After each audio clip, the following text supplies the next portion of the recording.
Salam sejahtera untuk kita semua. Yang terhormat Bapak Aris Satya Dharma dan juga Bapak Herimanto sebagai dosen pengampu pada mata kuliah pengembangan aplikasi mobile dan juga Bang Abdullah Ubaid sebagai teaching assistant pada praktikum PAM. Perkenalkan, nama saya Christine Adelia Pratiwi Suhite dengan NIM 11S20049 dari Prodi Informatika 2020 kelas 13 IF2. Pada kesempatan kali ini, saya akan mempresentasikan hasil praktikum minggu ke-11 saya. Di sini kita akan melakukan autentikasi dengan menggunakan Firebase, di mana sebelumnya kita sudah melakukan setting seperti yang kita lakukan pada praktikum pada week ke-10 pada Firebase kita. Nah, di sini sudah ada kode program untuk Android manifest.xml, ada activity login, ada juga activity sign up, dan juga ada activity main step 1 dan sign up activity. Kita juga menambahkan login activity step 1A. Nah, pada login activity step 1A ini ada fungsi Sync with Firebase di sini. Nah, ini ada fungsi, saya akan tunjukkan pada laporannya ini, di mana ada ini Sync with Firebase. Jadi fungsi dari Sync with Firebase ini, di mana ini biasanya untuk email yang bertipe data string dan juga password string yang kita gunakan untuk melakukan proses autentikasi pengguna dengan Firebase Authentication dengan alamat email dan kata sandi yang diberikan sebagai parameternya. Nah, fungsi ini akan memanggil metode sign in with email and password dari instance Firebase Authentication untuk melakukan autentikasinya. Saat autentikasi nanti berhasil, maka intent akan dibuat untuk memulai aktivitas main activity-nya. Dan aktivitas saat ini akan diakhiri dengan melakukan fungsi finish.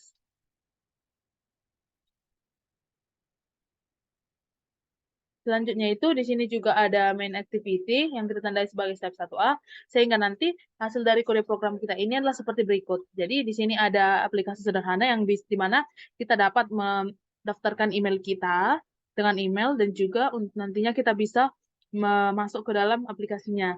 Jadi di sini kita ketika klik di sini kita yang pertama itu alurnya kita memasukkan akun email kita dan juga password. Kemudian kita klik sign up, maka akun kita akan otomatis dibuat. Kemudian nanti kita akan dibawa ke halaman sign in, dan ketika kita sign atau masuk, maka akan ditampilkan pesan bahwa kita sudah berhasil login. Nah, jadi nanti itu pada main activity-nya itu layout bindingnya itu dihubungkan dengan layout activity main XML. Kemudian pada method on create-nya itu view diambil dari main binding root dan diset sebagai content view. Jadi pertama itu yang dijalankan tadi itu sign with Firebase-nya, kemudian membuka sign up activity, kemudian pada sign up activity layout bindingnya itu akan digunakan untuk menghubungkan dengan layout activity sign up XML-nya. Selanjutnya itu pada layout activity main XML-nya ada text view yang menampilkan pesan yang ini ketika kita berhasil login, dan yang terakhir itu ada 2 edit text untuk menginputkan email dan passwordnya. Selanjutnya itu di sini sudah ada untuk yang kedua itu ada user remembering with Firebase, di mana di sini sudah ada kode untuk menu home dan juga login activity yang kita tandai sebagai step 1B. Jadi di sini ada pertanyaan apakah penggunaan kode program pada line 54 sampai 66. Jadi pada line 54 sampai 66 ini ada fungsi override yang bernama onStart. Jadi onStart ini yang ini onStart ini kita gunakan untuk dipanggil ini pertama kali setiap kali activity yang terkait dengan kelas login activity step 1B ini dimulai. Jadi untuk line 56 itu baris kodenya itu dipanggil ketika fungsi current user dari objek Firebase authentication-nya untuk mendapatkan informasi pengguna saat ini. Sedangkan pada baris 54 sampai 66 itu digunakan untuk memeriksa apakah pengguna sudah login sebelumnya dan beralih ke halaman utama main activity-nya. Apabila nanti pengguna sudah login, sudah pernah login ke halaman utama main activity, sehingga pengguna tidak perlu lagi login ketika ingin membuka aplikasinya. Kemudian di sini juga ada main activity step 1B ini, di mana untuk main activity ini ada kode program seperti ini. Di sini nanti pada line 15 sampai 18 ada kode program yang kita gunakan untuk menambahkan menu pada tampilan aplikasi. Ada juga method on create option menu yang kita panggil saat activity dibuat untuk menampilkan menu pada action bar-nya. Nah, pada kode program tersebut, menu home.xml ditambahkan pada menunya. Nah, untuk kode program lain 20-25, kita gunakan untuk menangani event ketika item menu diklik. Sementara metode onOption item selected dipanggil saat item pada menu dipilih oleh si pengguna. Jika nanti item yang dipilih memiliki ID middle logout, maka pengguna akan logout dari aplikasi dan diarahkan ke halaman loginnya. Jadi itu nanti tampilannya itu seperti berikut ini. Ditunjukkan bahwa sudah berhasil login, dan juga ketika kita memilih untuk logout, maka kalau akan tampil ke halaman awal seperti biasa. Akan tampilkan dengan edit text itu untuk memasukkan kembali email dan passwordnya. Dan ada juga button untuk sign in dan juga sign up. Nah, jadi kode ini kita gunakan untuk melakukan autentikasi pengguna menggunakan Firebase Authentication yang nantinya akan mengarahkan pengguna dari satu aktivitas ke aktivitas yang lainnya dan menampilkan menu pada main activity 1B yang sudah kita inisiasi. Nah, ini nanti memungkinkan pengguna untuk logout dari aplikasi, kemudian saat dijalankan, output yang terlihat antar pengguna user interface-nya itu adalah aplikasi yang sudah dibuat. Selanjutnya itu kita masuk ke bagian adding forget password option, di mana di sini sudah ada kode program untuk activity forget-nya. Di sini juga ada forget activity. Dan selanjutnya di sini ada untuk forget activity-nya itu ada kode program 23-32 yang kita gunakan untuk menangani apabila pengguna menekan tombol reset password pada antarmuka pengguna UI-nya. Jadi saat tombol tersebut ditekan, maka email yang dimasukkan oleh pengguna itu diambil dari bidang teks atau edit text dan akan disimpan dalam variabel emailnya. Nah, kemudian ada metode send password. Nah, di sini ketika yang nantinya send password di set email ini dipanggil dari objek authentication yang telah dibuat sebelumnya dari instance kelas Firebase Authentication-nya. Nah, metode ini kita gunakan untuk mengirim email reset password ke alamat email yang kita berikan. Nanti kalau berhasil, maka tos akan ditampilkan pada aplikasi yang menunjukkan bahwa pengguna kepada pengguna bahwa email reset password-nya telah dikirimkan ke alamat emailnya. Kemudian di sini kita ada login activity step 1C. Jadi nanti tampilannya itu seperti ini. Nah, kita bisa memasukkan password email kita, kemudian kita ingin mereset password, maka kita klik pada button reset my password. Kemudian nanti kita akan diminta untuk memasukkan email. Kemudian nanti ada menu yang ada opsi yang sudah dikirimkan pada email kita untuk menghapus password kita. Nah, nanti itu di sana kita bisa mereset password kita. Dan kemudian ketika passwordnya sudah berubah, akan ada pesan bahwa kita sudah berhasil menghapusnya. Kemudian itu kita ada authentication with phone, di mana di sini sudah ada kode program untuk activity phone.xml, ada juga phone activity, dan di mana nanti di phone activity ini ada fungsi sign in with SMS code yang kita gunakan untuk memvalidasi kode verifikasi yang dimasukkan oleh pengguna saat memverifikasi nomor teleponnya. Nah, juga ada fungsi sign in with phone authentication credential, di mana credential ini biasanya digunakan sebagai autentifikasi pada sebuah telepon. Nah, jadi ini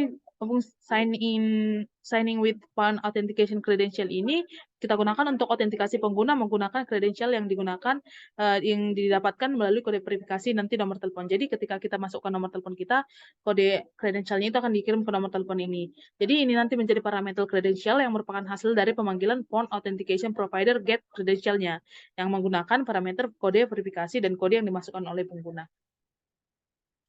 Selanjutnya itu ada login activity. Nanti, ketika kita jalankan kode program ini, tampilannya seperti berikut ini. Inilah adalah tampilan UI yang akan dihasilkan oleh aplikasi yang kita buat. Nah, di sini kita ada box atau view untuk memasukkan nomor. Kemudian ketika kita masukkan nomor kita pada bagian ini, kotak ini, kemudian kita klik send SMS kode, maka akan dikirimkan kode verifikasi ke nomor telepon yang kita masukkan. Nah, nanti itu akan masuk SMS ke nomor itu. Kemudian di sini kita masukkan kode verifikasi, kode credentialnya, kemudian kita klik verify to sign in.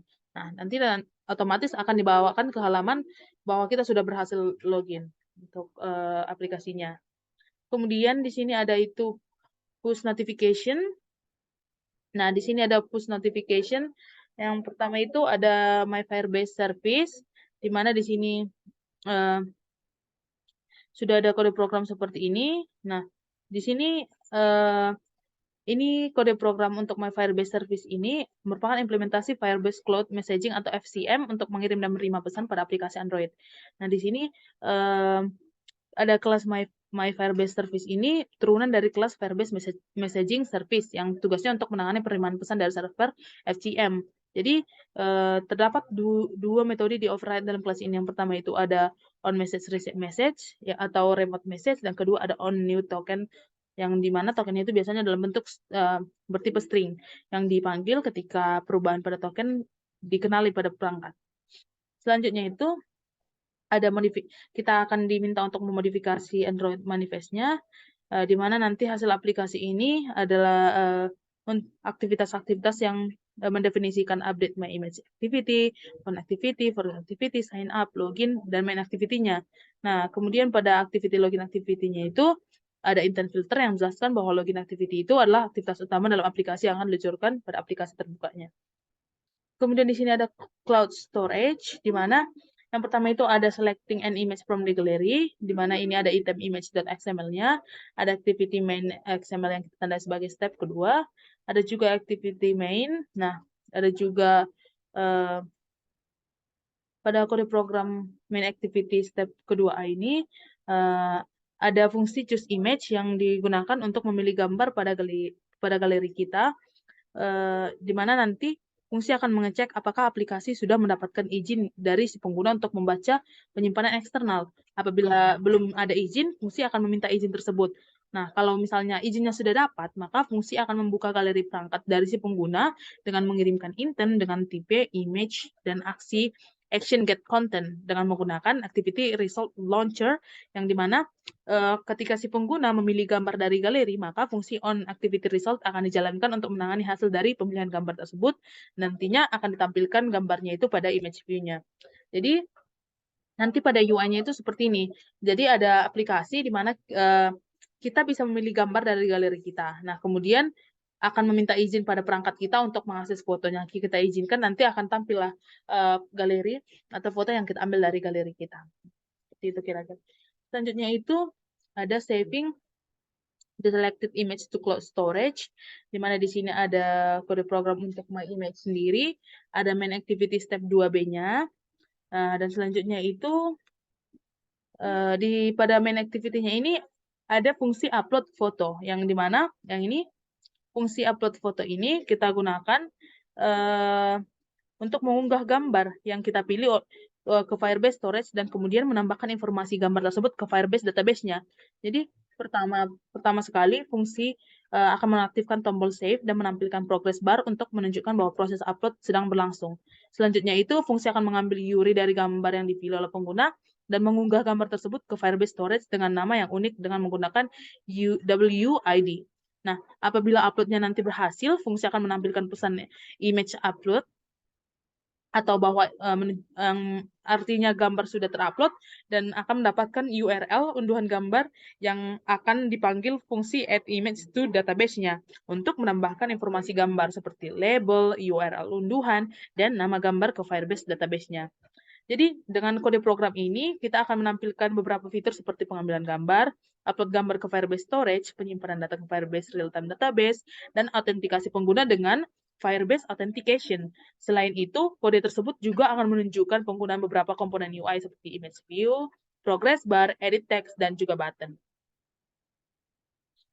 Selanjutnya itu kita ada showing the image saved to cloud storage in recycler view, di mana kita ada kode program my image adapter, dan juga ada main activity step 2C. Nah, nanti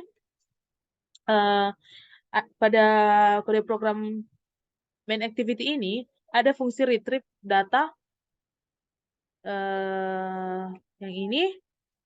Nah, ada fungsi retrieve data from database yang digunakan untuk mengambil data gambar yang disimpan pada Firebase. Database-nya itu akan nanti akan ditampilkan pada recycler view-nya. Fungsi ini akan memanfaatkan metode add value event listener pada objek database reference-nya.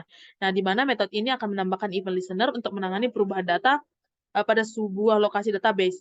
Jadi kalau ada perubahan data pada lokasi database image-nya, data change akan dipanggil untuk mengambil data snapshot dari lokasinya. Nah, kemudian akan diiterasi pada setiap child pada snapshot tersebut yang nanti akan mengambil data pada setiap child yang berupa objek my image. Nah, kemudian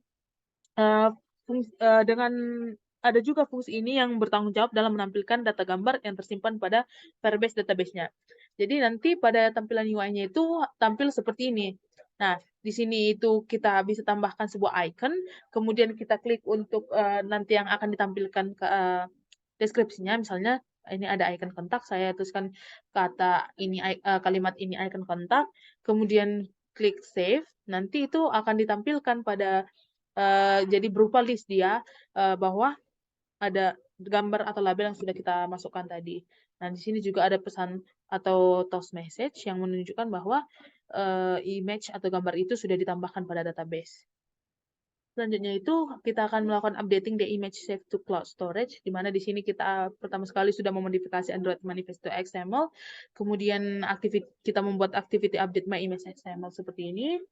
Ada juga update image activity. Nah, di sini nanti ada fungsi upload foto dan juga upload data, di mana fungsi upload foto ini kita gunakan untuk mengubah gambar ke Firebase storage. Nah, gambar yang diubah itu dipilih oleh pengguna melalui intent action get content, yang nantinya diambil dari URI untuk diunggah ke Firebase storage dengan memanggil put file pada storage reference-nya. Nah, saat gambar sudah berhasil di-upload atau diunggah, fungsi upload foto memanggil fungsi update data yang akan menyertakan URL gambar dan nama gambar sebagai parameter. Nah, fungsi update data ini kita gunakan untuk memperbaharui data gambar yang sudah diunggah ke Firebase real-time database-nya.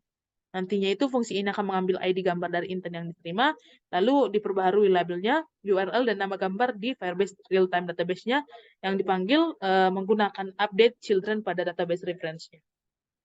Jadi nanti beginilah tampilannya pada UI-nya, di mana pengguna bisa mengklik pada salah satu misalnya kita sudah mengupdate 3 icon, kemudian kita pilih salah satu untuk kita update atau kita buat perubahannya. Nah, misalnya saya di sini memilih icon setting, kemudian update data dengan menambahkan gambar sepatu. Nah, kemudian nanti akan diupdate pada aplikasi kita dengan mengganti icon settings itu dengan icon atau gambar sepatunya tadi. Kemudian itu ada deleting an image we add to cloud storage. Artinya kita akan menghapus salah satu gambar yang sudah kita tambahkan pada cloud storage atau penyimpanan awannya. Nah, di sini ada kode programming activity-nya, di mana di sini ada implementasi dari item touch helper yang berguna untuk melakukan aksi ketika user melakukan swipe ke kanan atau ke kiri. Jadi nanti untuk melakukan penghapusannya itu pengguna akan melakukan swipe atau menggeser salah satu icon atau gambar ke kanan ataupun ke kiri. Nanti seperti ini misalnya ada 2 icon atau gambar yang saya upload, kemudian untuk icon kontak saya swipe ke kanan, nanti itu otomatis dia akan menghapus gambar yang sudah kita tambahkan sebelumnya yang sudah masuk ke penyimpanan awan atau cloud storage-nya. Nah, jadi di sini ada function on swipe yang digunakan untuk menghapus item pada list dan juga menghapus data yang ada pada Firebase real-time database-nya dengan mengambil ID dari item yang di-swipe menggunakan metode getMyImageID. Nantinya akan dihapus data pada Firebase real-time database dengan ID tersebut dengan metode removeValue. Dan yang terakhir itu ada deleting all image we add to cloud storage, atau artinya itu kita akan menghapus semua gambar yang sudah kita sudah tambahkan pada penyimpanan awan atau cloud storage-nya. Di sini kode program yang sudah diberikan. Dan kemudian inilah tampilannya. Nah, di sini misalnya kita sudah memasukkan beberapa gambar yang sudah akan tersimpan pada Firebase real-time database-nya. Kemudian kita sudah tambahkan menu untuk menghapus semua data. Nanti ketika kita klik delete all data, maka akan muncul pesan seperti ini, apakah kita ingin menghapus semua image yang sudah kita upload. Jika kita memilih yes, maka semua gambar yang sudah kita upload itu akan dihapus. Jadi ada on create yang pertama-tama diinisialisasi dengan menggunakan binding dari activity main bindingnya. Nanti ada juga register activity for result yang digunakan untuk mendaftarkan aktivitas yang dimulai untuk memilih gambar dari galeri. Jadi saat tombol IV data kita tekan, maka fungsi choose image akan dipanggil. Nanti fungsi choose image ini akan memeriksa apakah aplikasi memiliki izin read external storage atau tidak. Nah, apabila tidak, maka akan diminta izin dari pengguna. Nah, kalau misalnya izinnya sudah diberikan, maka akan dibuka galeri dengan menggunakan activity result launcher-nya.